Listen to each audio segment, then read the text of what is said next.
Everyone has different opinions and experiences when it comes to getting rid of bad habits. We all have different ways we have found effective in breaking a bad habit. But today we will talk about some general strategies which are equally helpful for every person who is trying to get rid of ruts.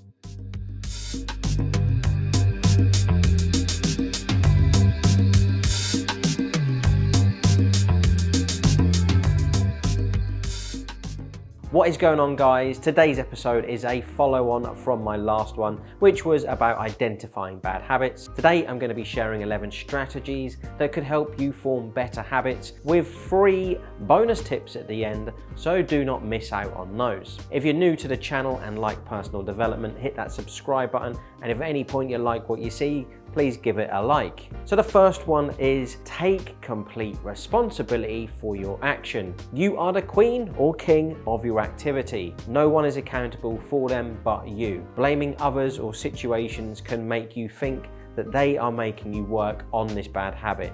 But owning your habits will give you the freedom, and you will realize how habits can be metaphorical chains, how breaking them can set you free. Take a piece of paper and write a question on it. What is my role in this? And then write a short answer to this question. The next thing you need to do is you need to plan. Once you have decided that you are getting rid of a certain bad habit, make a plan on how things can work for you. The best way you can plan to act on yourself is to figure out your habit loop. As I said in the recent episode, habit is a choice that we deliberately make at some point and then stop thinking about it and just continue doing it, re-engineering your habit formula. What things can help you in this task and which things should cut out to succeed in your decision or breaking a bad habit. Make a list of do's and don'ts of your journey breaking bad habits, which will help you with your planning.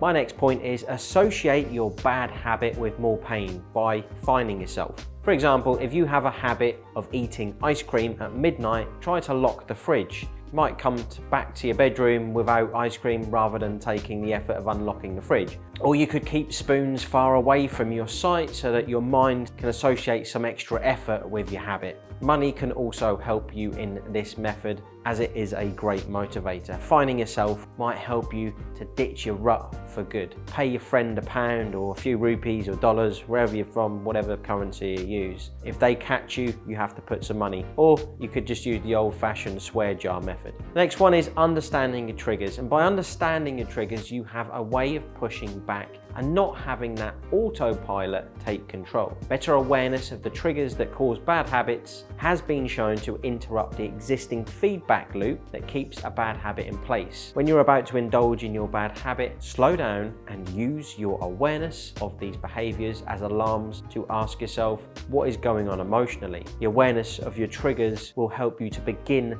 to take control of your actions and make better decisions over the long term. If you have the knowledge about your triggers, you can get rid of them. In this way, you are more likely to eliminate your bad habits. Each time, play with different triggers and identify yours.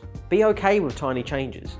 Breaking bad habits takes time and effort, so don't expect dramatic adjustments within a few days. Small changes can inspire other minor but meaningful changes towards betterment, so be okay with it. Focus on one habit you want to change at a time. Patiently working on yourself can easily help you in the fight with your inner caveman. Let's say if you have a bad habit of drinking an unhealthy amount of coffee. First, instead of completely cutting coffee, try to fill your cups half each time you are making yourself a cup of coffee. Reduce the amount of coffee instead of eliminating it completely. Make a graph on your bad habit and see how it is fluctuating. Experiment with rewards. Rewards are something for which we go through the complete habit loop. Again, what I was discussing in the recent episode. But in the majority of cases, we are not aware of the rewards that drive us to do a certain behavior. Most cravings are like this and are obvious in retrospect, but incredibly hard to detect when we are under their sway. Test different rewards that actually reward driving your routine. By experimenting with different rewards, you can isolate what you are actually craving, which is essential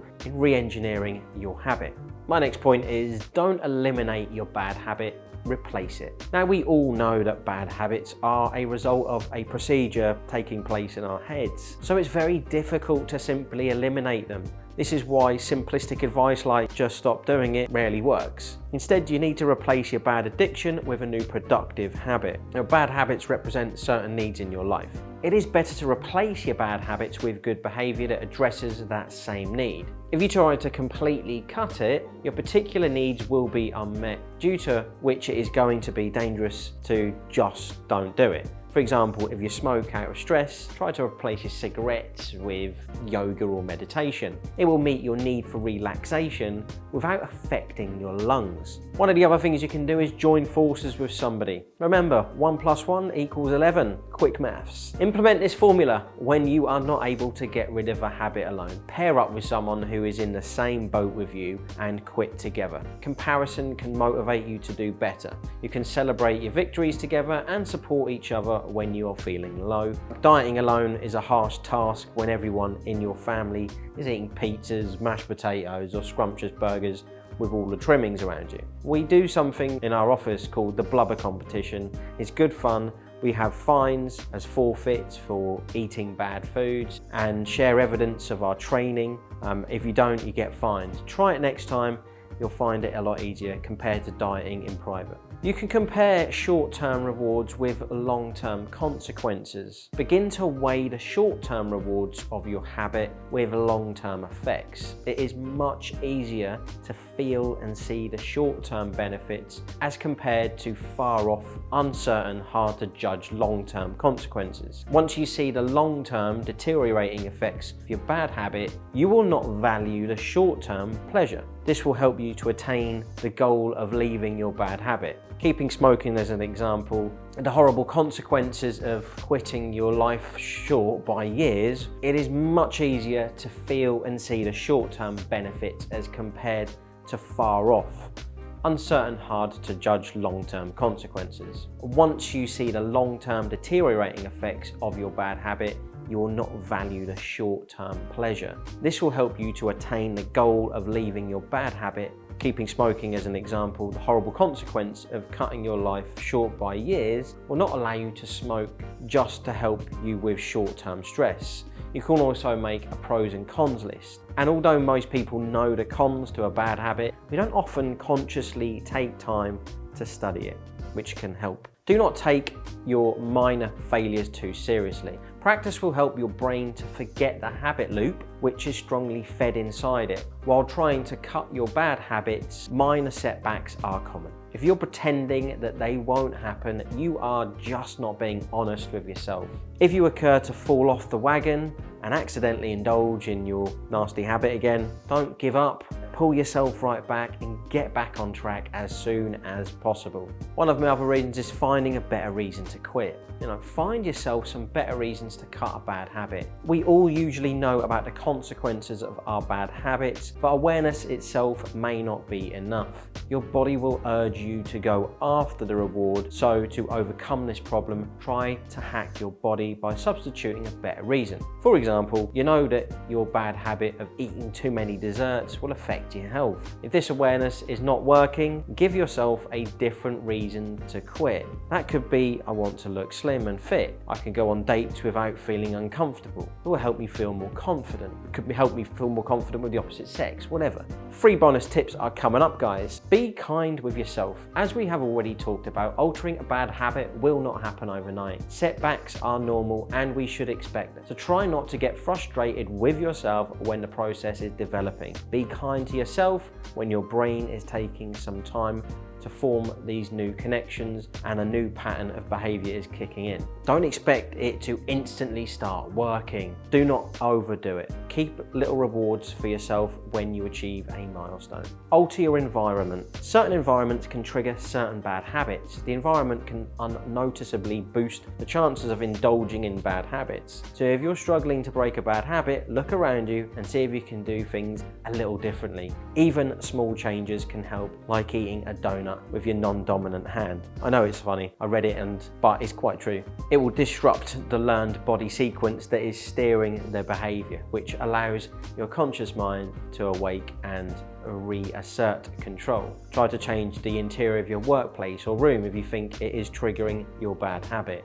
And then my last and final bonus tip is seek help from a professional. If you can honestly say you have done your best and are not finding success you want, consider seeking professional support. So my challenge for you guys is make a list of your bad habits by identifying yourself or by asking your dear ones. Analyze your cues, your triggers and rewards, as I discussed in the first episode, and plan on how you will cut your bad habit. Share your picture with us if you'd like to on social media. If you want to go deeper and understand habits on a granular level, I would highly recommend grabbing yourself a copy of the book Atomic Habits by James Clear.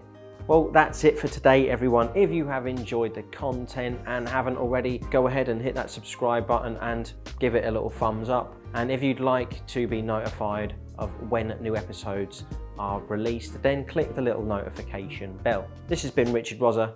Peace out.